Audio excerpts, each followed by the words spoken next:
ये औलाद न होने के दुख में पागल हो गई एक औरत की कहानी है। जुबैदा की शादी के बाद ही उसके बाप की मौत हो गई तो वह अपनी माँ को अपने घर ले आई। माँ बेटी एक साथ रहने लगी तो माँ को इस बात की चिंता हुई कि उसकी बेटी को अभी तक बच्चा क्यों नहीं हुआ। बच्चे के लिए माँ ने बेटी का हर तरह का इलाज कराया पर कोई फायदा नहीं हुआ। माँ दिन रात उसे औलाद न होने के ताने देती रहती है तो उसका दिमाग चल जाता है और हर तरफ उसे बच्चे ही नजर आने लगते हैं। उसके इस पागलपन को देखकर उसका शौहर एक नवजात शिशु को उसकी गोद में लाकर डाल देता है। जब उसके लिए उसकी छातियों से दूध नहीं उतरता है तो वह उस तरह से अपनी छातियों को काटती जिससे उसकी मौत हो जाती है। जब जुबैदा की शादी हुई तो उसकी उम्र 25 बरस की थी। उसके माँ बाप तो ये चाहते थे कि 17 बरस के होते ही उसका ब्याह हो जाए मगर कोई मुनासिब व मौजूद रिश्ता मिलता ही नहीं था। अगर किसी जगह बात तय होने पाती तो कोई ऐसी मुश्किल पैदा हो जाती कि रिश्ता अगली सूरत इख्तियार न कर सकता। आखिर जब जुबैदा 25 बरस की हो गई तो उसके बाप ने एक रंडुबे का रिश्ता कबूल कर लिया। उसकी उम्र 35 बरस के करीब करीब थी या शायद इससे भी ज्यादा हो। साहब रोजगार था। मार्केट में कपड़े की थोक फरोशी की दुकान थी। हर माह 500-600 रुपए कमा लेता था। जुबैदा बड़ी फरमानबरदार लड़की थी। उसने अपने वालिदैन का फैसला मंजूर कर लिया। चुनांचे शादी हो गई और वो अपने ससुराल चली गई। उसका खाविंद जिसका नाम इल्मुद्दीन था बहुत शरीफ और मोहब्बत करने वाला साबित हुआ। जुबैदा की हर आसाइश का ख्याल रखता। कपड़े की कोई कमी नहीं थी। हालांकि दूसरे लोग उसके लिए तरसते थे। 40,000 और थरी बी का लट्ठा, शनो और 2 घोड़े की बोस्की के थानों के थान जुबैदा के पास मौजूद थे। वो अपने मैके हर हफ्ते जाती। एक दिन वो गई तो उसने डेयरी में कदम रखते ही बैंग करने की आवाज सुनी। अंदर गई तो उसे मालूम हुआ कि उसका बाप अचानक दिल की हरकत बंद होने के बाइस मर गया है। अब जुबैदा की माँ अकेली रह गई थी। घर में सिवाय एक नौकर के और कोई भी नहीं था। उसने अपने शौहर से दरख्वास्त की कि वो उसे इजाजत दे कि वो अपनी बेवा माँ को अपने पास बुला ले। इल्मुद्दीन ने कहा, इजाजत लेने की क्या जरूरत थी? ये तुम्हारा घर है और तुम्हारी माँ मेरी माँ। जाओ उन्हें ले आओ, जो सामान वगैरह होगा उसको यहाँ लाने का बंदोबस्त मैं अभी किए देता हूँ। जुबैदा बहुत खुश हुई। घर काफी बड़ा था। 2-3 कमरे खाली पड़े थे। वो तांगे में गई और अपनी माँ को साथ ले आई। इल्मुद्दीन ने सामान उठवाने का बंदोबस्त कर दिया था, चुनांचे वो भी पहुंच गया। जुबैदा की माँ के लिए कुछ सोच विचार के बाद एक कमरा मुख्तस कर दिया गया। वो बहुत ममनून व मुतशक्किर थी। अपने दामाद के हुस्ने सुलूक से बहुत मुतासिर। उसके जी में कई मर्तबा ये ख्वाहिश पैदा हुई कि वो अपना सारा जेवर जो कई हजारों की मालियत का था उसको दे दे कि वो अपने कारोबार में लगाए और ज्यादा कमाए, मगर वो तबन कंजूस थी। एक दिन उसने अपनी बेटी से कहा, मुझे यहाँ आए 10 महीने हो गए हैं, मैंने अपनी जेब से एक पैसा भी खर्च नहीं किया, हालांकि तुम्हारे मरहूम बाप के छोड़े हुए 10,000 रुपए मेरे पास मौजूद हैं और जेवर अलग।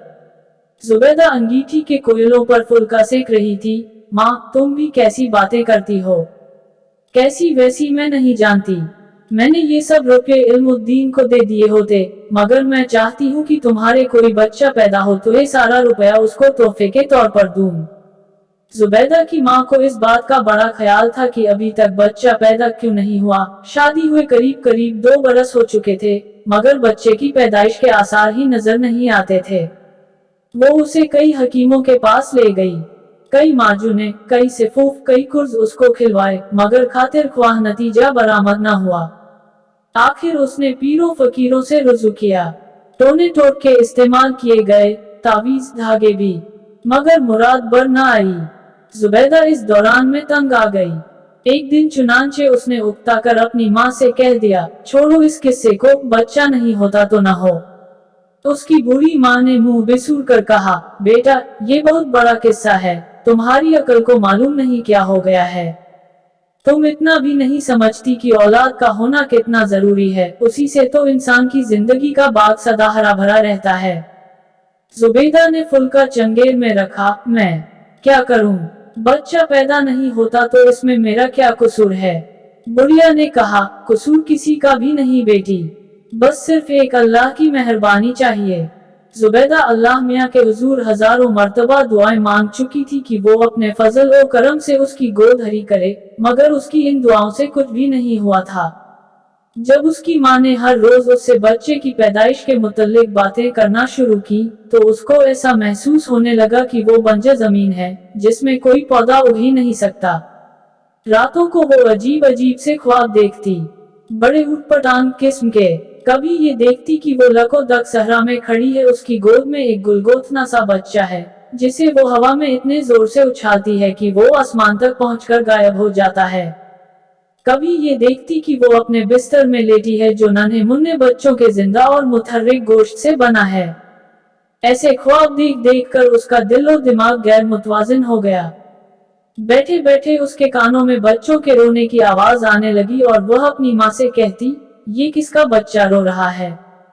तो उसकी माँ ने अपने कानों पर जोर देकर ये आवाज सुनने की कोशिश की। जब कुछ सुनाई न दिया तो उसने कहा, कोई बच्चा रो नहीं रहा। नहीं माँ, रो रहा है, बल्कि रो रो के हलकान हुए जा रहा है।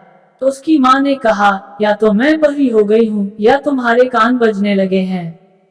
जुबैदा खामोश हो गई, लेकिन उसके कानों में देर तक किसी नौज़ायदा बच्चे के रोने और बिलखने की आवाजें आती रहीं। उसको कई बार ये भी महसूस हुआ कि उसकी छातियों में दूध उतर रहा है। इसका जिक्र उसने अपनी माँ से न किया, लेकिन जब वो अंदर अपने कमरे में थोड़ी देर आराम करने के लिए गई तो उसने कमीज उठाकर देखा कि उसकी छातियां उभरी हुई थी। बच्चे के रोने की आवाज उसके कानों में अक्सर टपकती रही, लेकिन वो अब समझ गई थी कि ये सब वाहिमा है।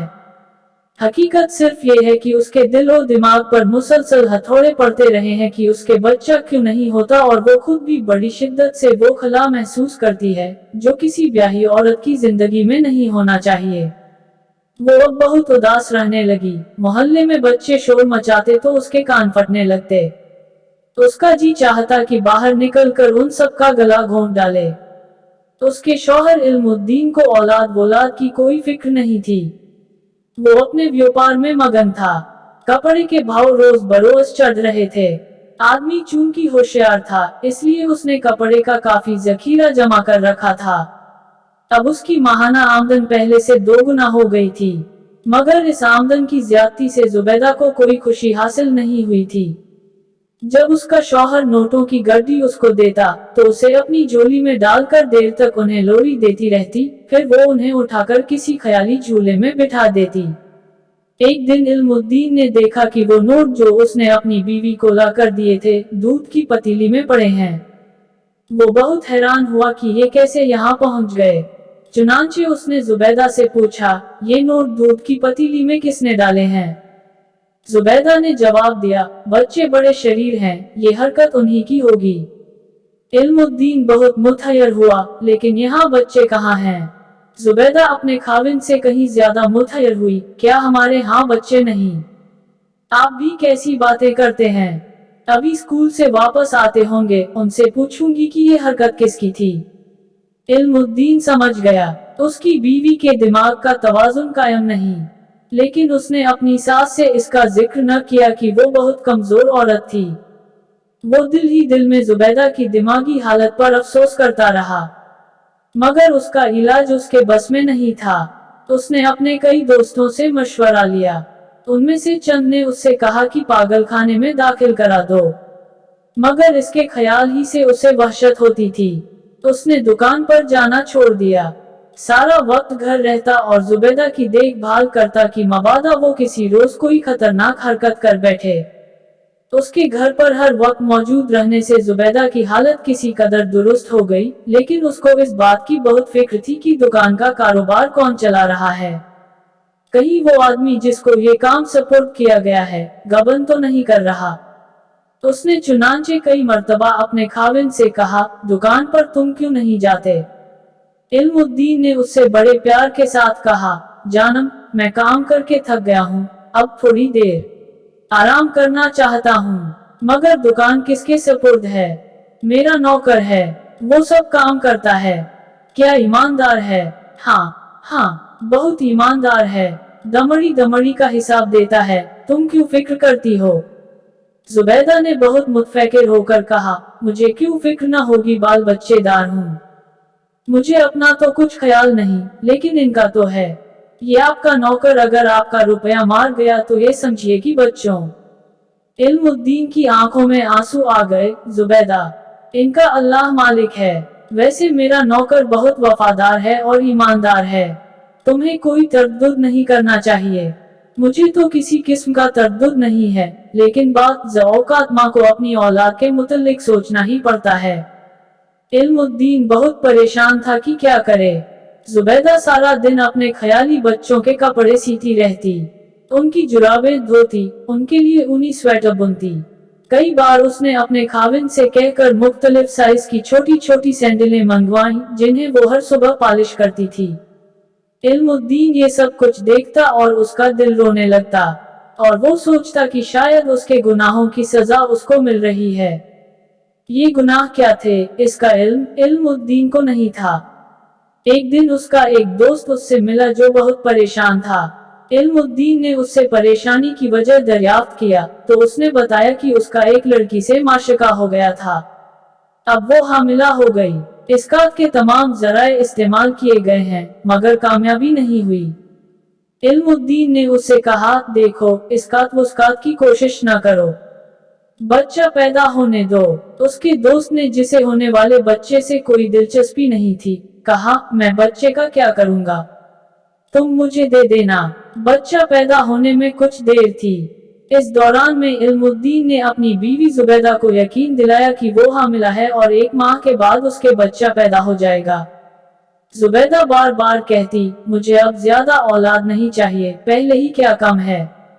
इल्मुद्दीन खामोश रहता। उसके दोस्त की दाश्ता के लड़का पैदा हुआ, जो इल्मुद्दीन ने जुबैदा के पास, जो कि सो रही थी, लिटा दिया और उसे जगा कर कहा, जुबैदा, तुम कब तक बेहोश पड़ी रहोगी?